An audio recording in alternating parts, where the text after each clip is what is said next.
সবসময় কারেন্ট জিনের কথা বলে থাকি, সহচর জিন শয়তানের কথা বলে থাকি না। সহজ ভাষায় বোঝার জন্য বলতেছি, কিতাব আকারও আছে, আবার এখন ফিল্ম নাটক আকারও বেরিয়েছে, অভিনয় করে করে বেরিয়েছে। আপনার অটোমান সাম্রাজ্যের সুলতান সুলেমানের জেনারেশনের মাধ্যমে একজন ছিলেন কসেম সুলতান। কি ছিল? কসেম একটা নারী, সুলতান। এই মুস্তাফা সুলতানকে কসেম সুলতান বন্দী করে ঘরের মধ্যে রাখলো। কই রাখলো? ঘরের মধ্যে অসংখ্য বছর ভালো রাখলো। আমরা হেরা গোয়ার ধ্যানের কথা বলি না, ধ্যান করি না, ধ্যানের মাধ্যমে আমরা বলি না যে কারিম জিনকে মুসলমান বানানো যাবে, কারিম জিনকে মুসলমান বানানো যাবে বলি না, সহচর জিন শয়তানকে মুসলমান বানানো যাবে। এখানে আপনি যদি ইতিহাসের বইগুলো দেখেন, কসম সুলতানের ইতিহাসের বইগুলো পড়েন, অথবা দীপ্ত চ্যানেলের মধ্যে কসম সুলতানের ইতিহাসগুলো দেখায়, এগুলো যদি দেখেন ইউটিউবের মধ্যে দেখা যায়, দেখেন ধরে দেখবেন হালিমা সুলতানের ছেলেকে যখন ঘরের মধ্যে বন্দী করে রাখা হয়, বন্দী অবস্থায় কারোর সাথে সাক্ষাৎ করে না, একা পড়ে আছে, তারপর সেখান থেকে এনে যখন হালিমা সুলতান ক্ষমতা বলে তাকে সুলতান বানায় মুস্তাফাকে, তখন মুস্তাফারে সবাই কয় পাগল। কি কয়? পাগল। তার কারণ হচ্ছে মুস্তাফা তার সাথে যে কারিম জিন, তার রূপ তার কাছে প্রকাশ হয়েছে, সে ওই কারিম জিনের সাথে কথা বলে, কিন্তু কেউ ওই কারিম জিনকে দেখে না, কেউ ওই সহচর জিনকে দেখে না, শুধু মুস্তাফা নিজেরটা নিজেই দেখে, সে বারবার তার সাথে কথা বলে। এমনকি শেষ পর্যন্ত তার সহচর জিন শয়তান কারিম জিন তার কুপ্রচনায় পড়ে সে তার মাতাকেও বিস্ফোরণ করায়। কথা বুঝতে পারছেন? এখন আপনাকে বুঝতে হবে এই সহচর জিন এমন খারাপ যে হালিমা সুলতানের ছেলে মুস্তাফা সুলতান, এই কারিম জিন সরাসরি তাকে বলল তোমার মাতাকে বিস্ফোরণ করে দাও, নয়তো সে তোমার ক্ষমতাচ্যুত করে আবার খালি ফিরিয়ে ফেলাবে।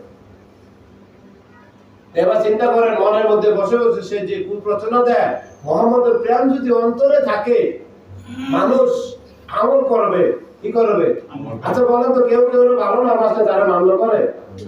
আমরা মাগরিব থেকে মাইক দিয়ে দাওয়াত দিতেছি, আমাদের আজকে মাহফিল আছে, যারা ভালোবাসে তারা আসছে, আর বাকি আসছে হয়তো কেউ ভালোবাসে ঘর থেকে শুনতেছে, যারা ভালোবাসে না তারা টিভির ভলিউম বাড়ায় দিছে, মোবাইলে হেডফোন কানে লাগাই দিছে, অথবা ঘুমের ট্যাবলেট খাইয়ে ঘুমায় রয়েছে, অথবা গালাগালি করতেছে বইয়া বইয়া মাইক দিয়ে ব্যাট ব্যাট করে। কিন্তু ভালোবাসা ছাড়া কি কেউ অনুসরণ করে? আমার আল্লাহ বলতেছেন সূরা আলে ইমরানের মধ্যে, কুল ইন কুনতুম তুহিব্বুনাল্লাহ ফাত্তাবিউনি ইউহিব্বুকুমুল্লাহ ওয়া ইয়াগফির লাকুম যুনুবাকুম ওয়াল্লাহু গফুরুর রহিম। হে রাসূল, আপনি বলে দিন তারা যদি আল্লাহকে ভালোবাসতে চায় তারা যেন আপনি নবীর আনুগত্য করে। আপনি নবীর আনুগত্য করলে তারা যত পাপ করুক, আসমান জমিন পাপ করুক, ওয়াল্লাহু গফুরুর রহিম, আমি আল্লাহ ক্ষমা করে দেব, যদি তারা আপনি নবীর ইক্তেদা করে। নবীর ইক্তেদা করলে নবীর ভালোবাসতে হবে। নবীর ইক্তেদা করলে কি করতে হবে? নবীকে ভালোবাসতে হবে। নবীকে ভালোবাসা ছাড়া নবীর ইক্তেদা হয় না, অনুসরণ হয় না। কাউকে যদি কেউ ভালো না বাসে তাকে সে অনুসরণ করে না। কেউ শত্রুর অনুসরণ করে? কেউ কোনোদিন শত্রুর অনুসরণ করে না? আপনি দেখেছেন শত্রুর অনুসরণ করতে? শত্রুর কেউ কখনো কোনোদিন অনুসরণ করে না, অনুসরণ করে তার মিত্রকে, বন্ধুকে। এখন যদি গভীর রাতে কোথাও যাওয়ার জন্য ইচ্ছা হয় যে আমি এমন জায়গাটা চিনি না, বন্ধু যদি কয় আসো আমি তোমার চিনিয়ে দেবো, বন্ধুর অনুসরণ করবে। আর শত্রু যদি কয় আসো আমি তোমার চিনিয়ে দেবো, মনে হয়ে দেবো আরে এটা নেই জানে আমার কি ক্ষতি করে, নিয়ে জানে আমারে কি ক্ষতি করে নাকি? তাহলে শত্রুরে কেউ অনুসরণ করে? মিত্রের অনুসরণ করে। তা আমার নবীকে যদি আমরা ভালোবাসি তখন তো আমরা অনুসরণ করব। এই মিশনারিরা পশ্চিমারা এমন ভাবেই আমাদের অন্তরের মধ্যে বিষ ঢুকায় যেন অন্তর থেকে নবীর প্রেম ভালোবাসা উঠে নেওয়া যায়। আর উঠে নেওয়ার মাধ্যম হচ্ছে যারা মিলাদুল নবী করে তারা নবীর ভালোবাসে। কি করে? ভালোবাসে। তারা মিলাদুল নবী করে, তারা কয় ত্রিভুবনের প্রিয় মুহাম্মদ এর দুনিয়ায়, আয়ের সাগর আকাশ বিজুদিয়ায়। এই গান গেয়েছে কবি নজরুল। রবীন্দ্রনাথ ঠাকুর কি গাইছে? রবীন্দ্রনাথ ঠাকুর কে?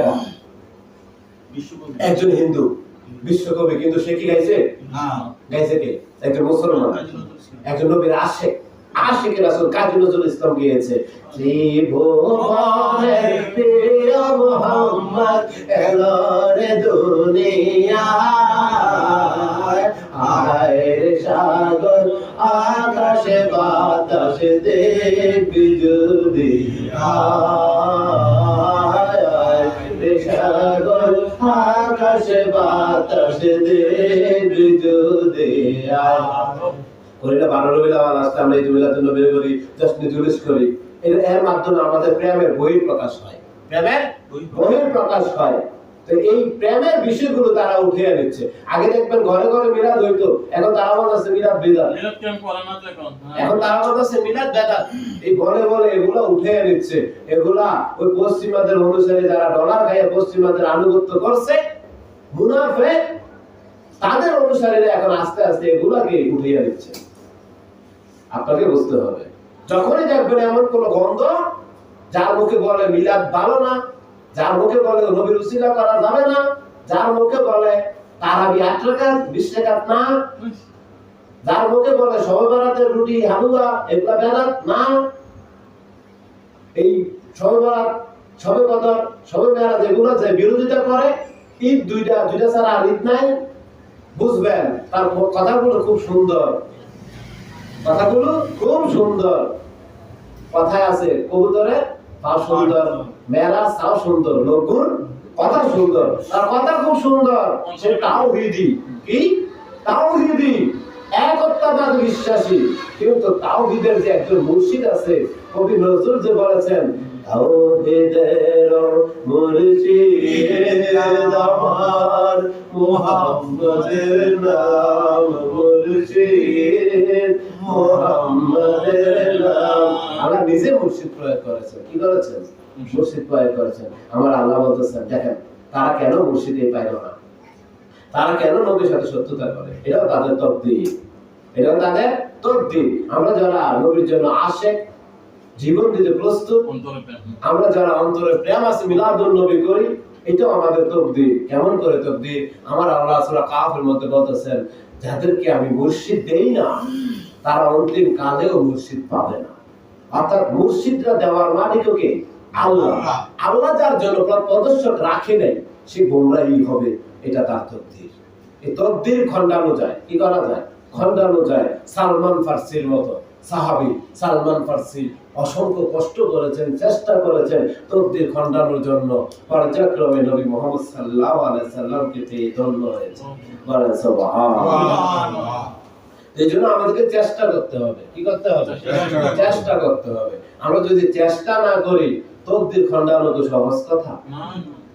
এখন তকদীর খণ্ডাতে হবে, বুঝতে হবে আল্লাহ বিবেক দিয়েছে, বিবেকটাকে খাটান যে মুহাম্মদ সাল্লাল্লাহু আলাইহি সাল্লাম যিনি কুল কায়নাতের বাদশা আল্লাহ বানিয়েছেন, যিনি শাফায়াত ছাড়া কেউ জান্নাতে যেতে পারবে না, যিনি শাফায়াত ছাড়া কবরে আযাব পাওয়া যাবে না, যিনি কবরে শাফায়াত করবে, যিনি জাহান্নামে শাফায়াত করবে, যিনি হাসরের ময়দানে মিজানের পাল্লায় ফুলসিরাতে শাফায়াত করবে।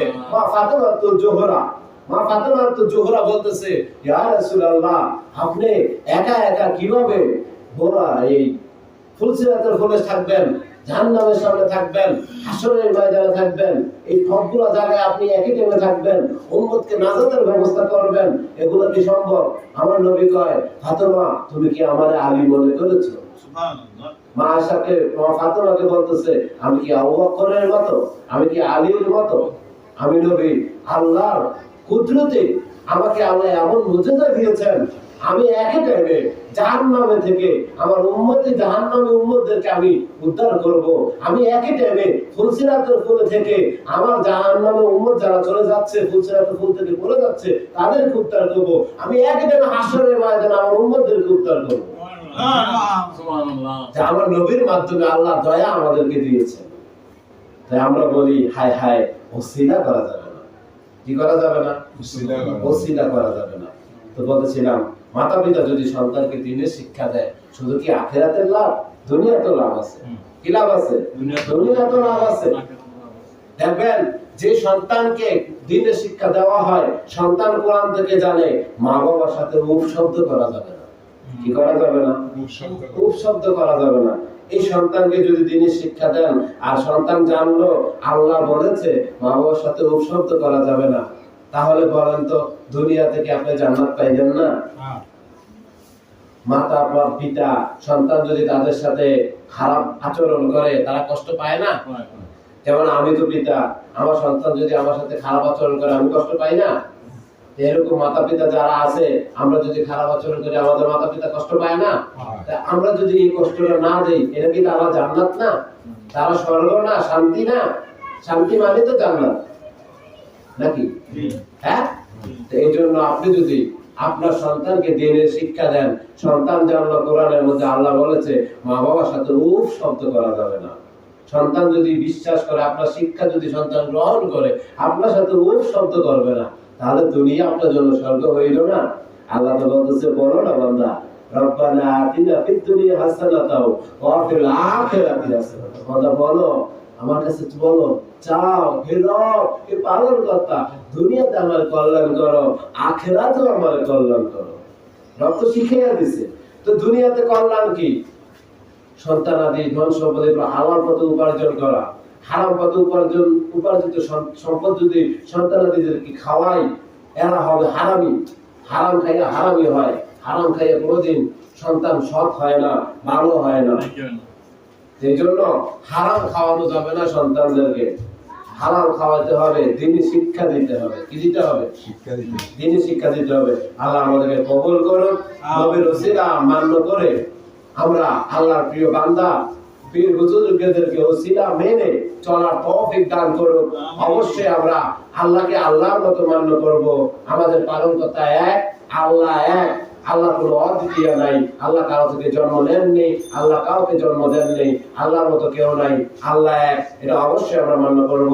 আমরা দেখেন নবীজিকে বড় উচ্চ মুকামে নিতেছি, উচ্চ মুকামে নিতেছি, উচ্চ মুকামে নিতেছি, উচ্চ মুকামে নিতেছি, উচ্চ মুকামে নিতেছি। সেখানে বলি ইয়া রাসূলুল্লাহ, সেখানে গিয়ে বলি ইয়া রাসূলুল্লাহ, ইয়া রাসূলুল্লাহ। কি বলেছি? ইয়া রাসূলুল্লাহ, হে আল্লাহর রাসূল। কি বলেছি? আল্লাহর রাসূল। তাহলে আল্লাহর রাসূল, আল্লাহর পয়গম্বর। তাহলে আল্লাহর পয়গম্বর যদি বলি, মুহাম্মদকে উচ্চ মুকামে নিতে নিতে নিতে নিতে বলছি গিয়ে যদি বলি ইয়া রাসূলুল্লাহ, তাহলে উপরে কেনা? সবার উপরে? আমরা কি মুহাম্মদকে আল্লাহর উপরে নিয়েছি? আল্লাহর উপরে নিয়েছি? আল্লাহর উপরে নিয়েছি? আমরা মুহাম্মদকে উচ্চ মুকামে নিতে নিতে নিতে নিতে এত উপরে নেই, তারা বলে আমরা নাকি শিরক করি, আল্লাহর চেয়ে উপরে নিয়ে যাই। তাহলে বলেন তো আমরা এত উপরে নেই, এত উপরে নেই, নিতে নিতে গিয়ে বলি ইয়া নবী, বলি না ইয়া রাসূল সালাম আলাইহি, ইয়া হাবিব কার রাসূল? কার রাসূল? আল্লাহর রাসূল। দাঁড়িয়ে সালাম দেই, শিরক করি, করে কি করে? তাহলে কার রাসূল বলি? আল্লাহর রাসূল। কার হাবিব? আল্লাহর হাবিব। নবী কার? আল্লাহ। তাহলে যদি আল্লাহর রাসূল হয়, আল্লাহর হাবিব হয়, উপরে কেন? আল্লাহর উপরে নিছি আমরা? নিছি? আল্লাহর উপরে নেই।